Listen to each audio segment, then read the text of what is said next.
welcome back to Onyx Pages. This is Jerry, and I am happy to be with you. I'm happy to be here and to talk to you and to do the Read So Lit tag. The reason why I'm so happy is because February was a lot. I was the lead in putting together the Black History Month event at my workplace. It was a wonderful event, but it was just a lot to organize, and then there were a lot of different things happening in February, so I'm a bit behind on the videos that I wanted to put out in the month of February, so I'm trying to catch up a little bit now. And to do that, I am going to start with the Read So Lit tag. The Read So Lit tag was created by Dee Dee. Dee Dee is the amazing woman, the amazing booktuber, the amazing reader, the amazing mentor, just amazing person. And she is the woman behind Brown Girl Reading. So I love Dee Dee. She's amazing, if I haven't said that a million times. And she created the Read So Lit tag. Now, Read So Lit is a number of different things. It is a hashtag. It is a calling to read more books by African American and Black writers. It is a set of tags and read-alongs and talk-alongs and book chats that happened in the month of February. And it is also just a way to approach how we do booktube with, you know, intention to read diversely, but in particular to read the canon of Black literature.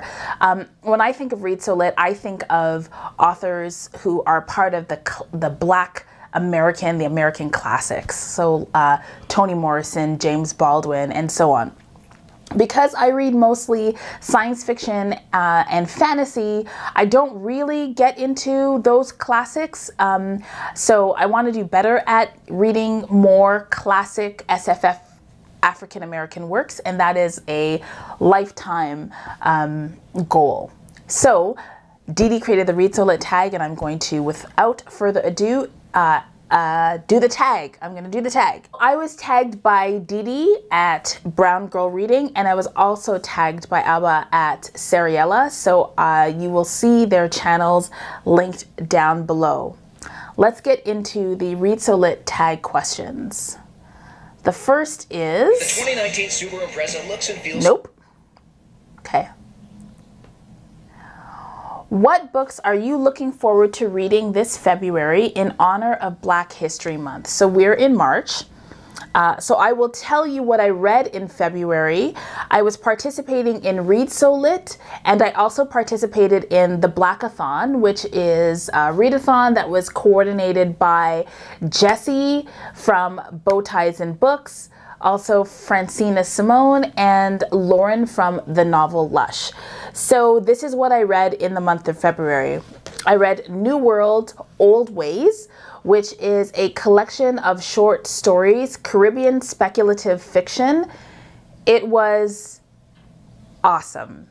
I love how these stories were curated.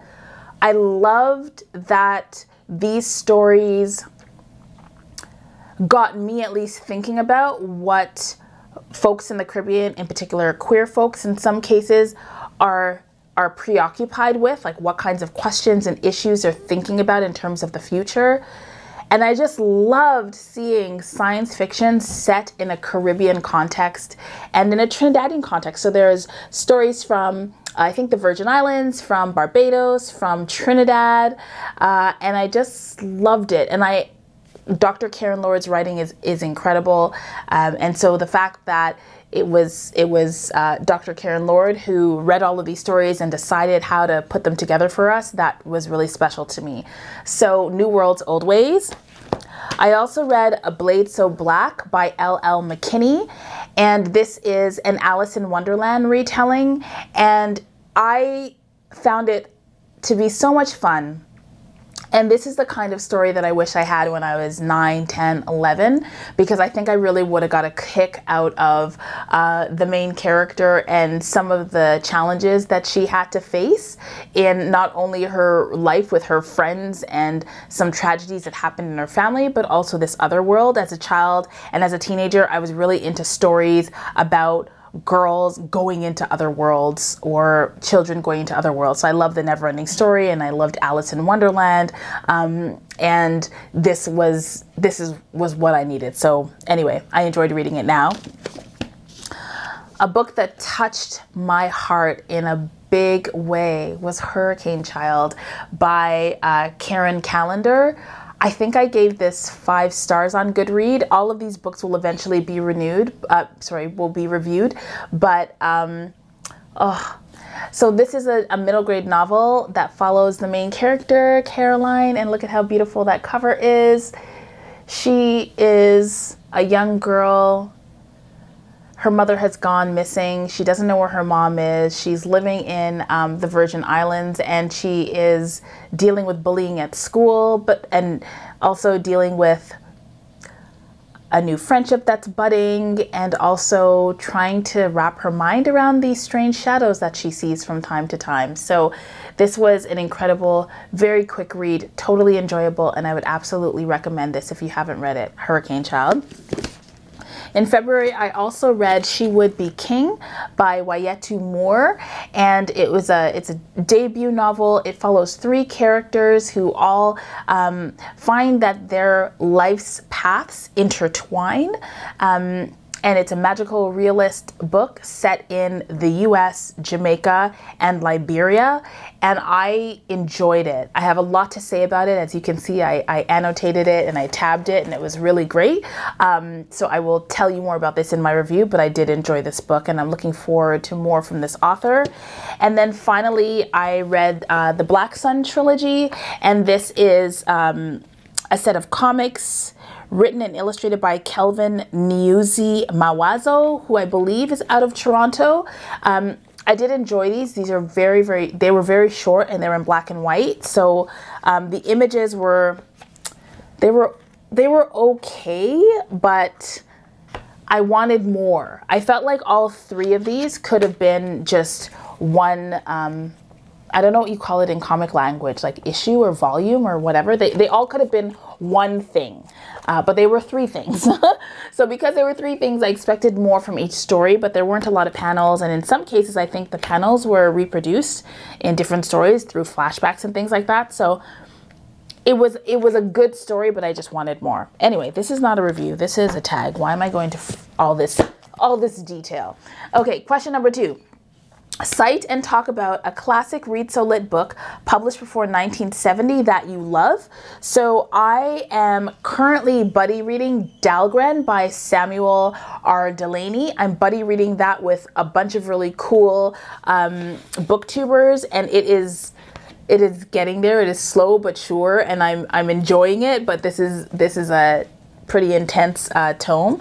But this was published in the first printing was 1975. 1974. So this was not before 1970. I don't have a book from before 1970, so this is the closest. Dahlgren by Samuel R. Delany. What Read So Lit, number 3, what Read So Lit book would you like to see adapted to film? I would love to see The Gilda Stories by Joelle Gomez adapted to film, and I have a sneaking suspicion that that is actually happening. You can go back to my interview with Joelle Gomez and my review of the book to find out more about it, but it is a Black lesbian vampire novel that I devoured. No pun intended, actually kind of intended. 4, show and talk about one of your favorite Read So Lit books by a male author.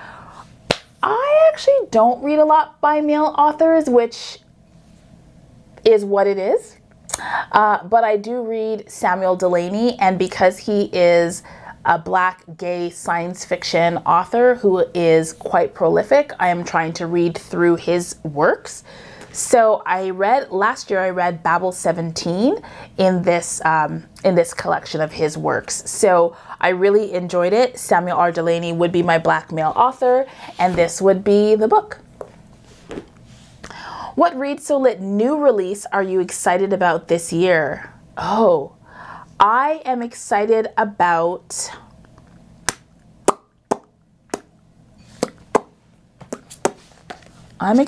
this one.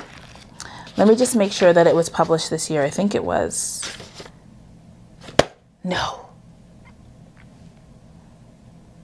Okay, so I'm excited about a number of things.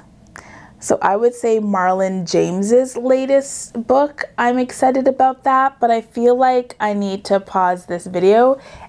I'll be right back. I skipped that question. I will be right back. Okay, so these are the new releases that three of the new releases that I'm interested in.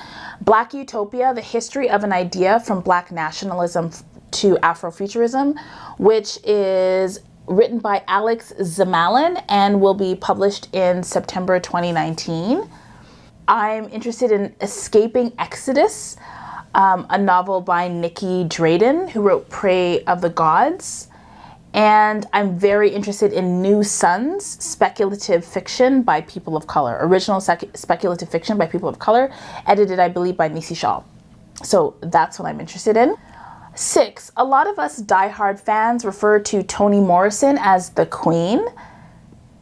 Which writer do you feel could be the next queen in African American literature? If queen means that people are just reading her stuff voraciously and just really lifting her up, I would say Octavia Butler, even though she has unfortunately passed away and she's now an ancestor. I wish that she was more of a household name because she really took our contemporary issues as Black folks to her core and created fiction just bursting out of her heart. And she helped us imagine what it might be like to create new societies starting from our needs. And so I hope that she's the next queen.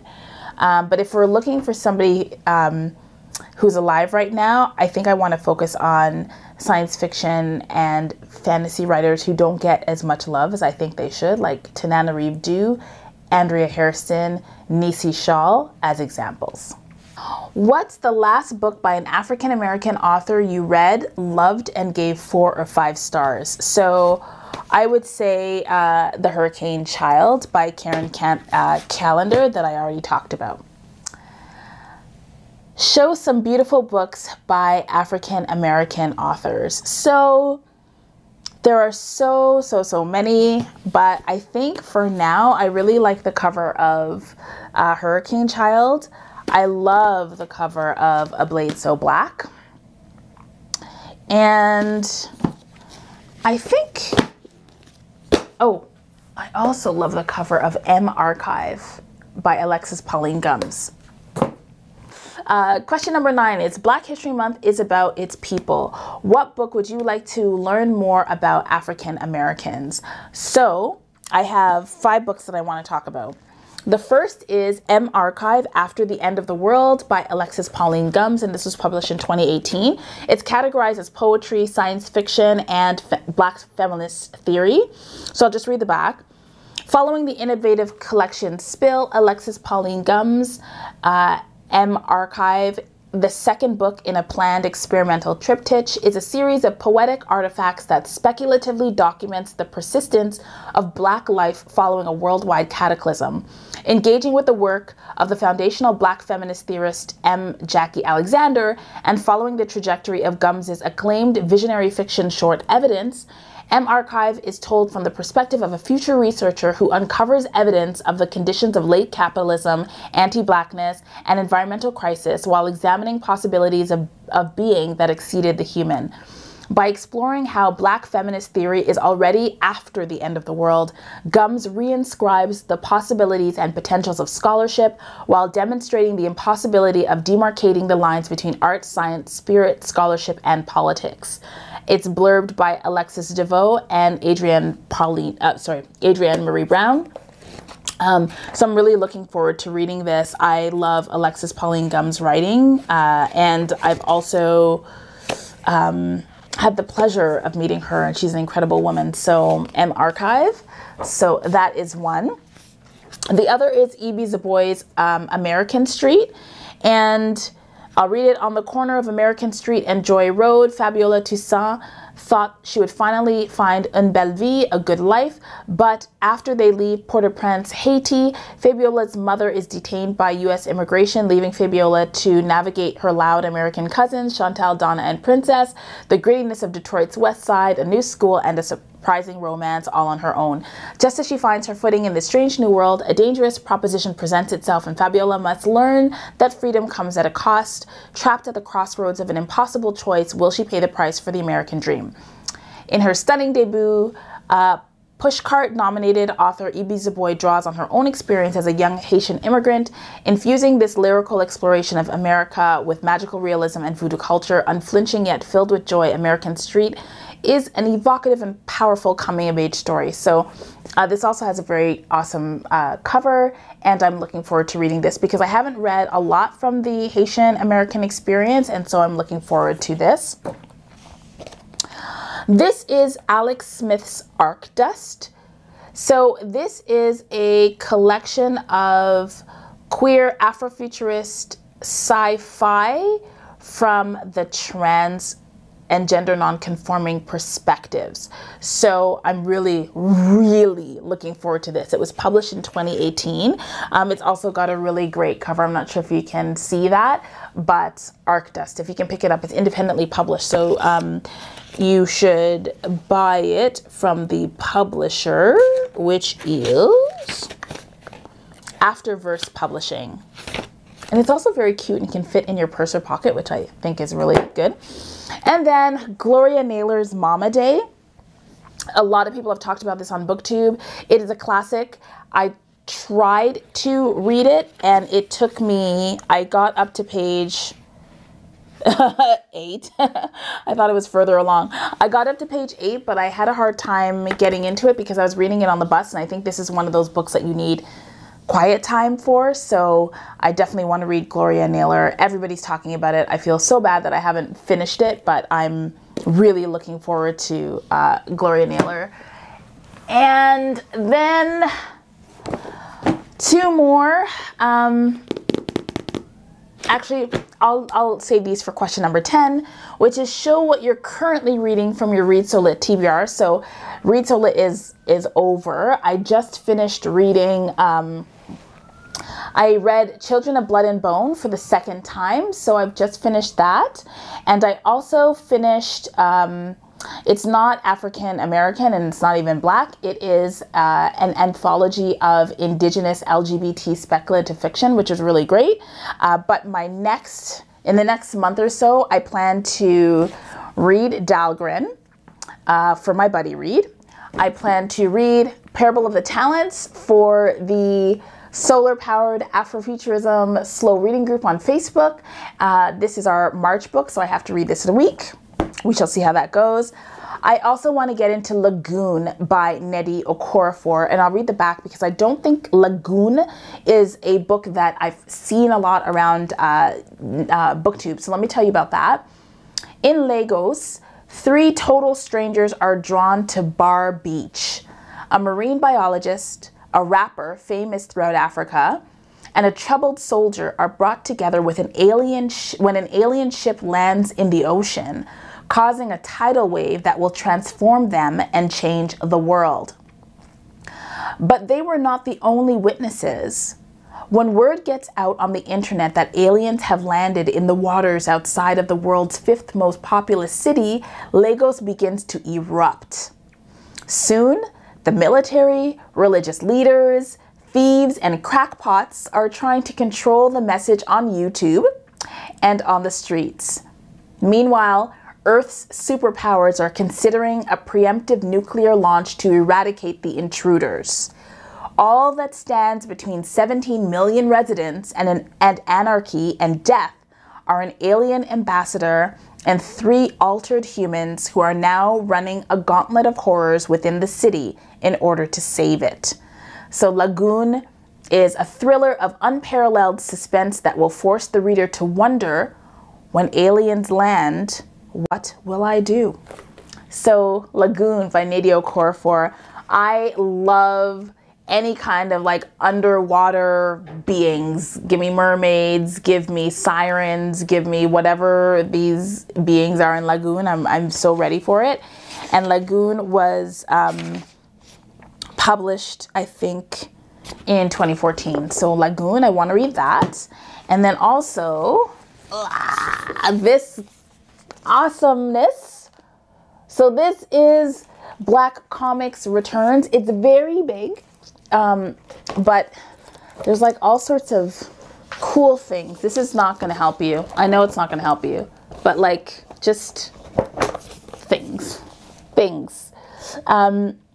So this is a second volume. So in 2010, John Jennings and Damian Duffy co-edited Black Comics. So this is the second edition.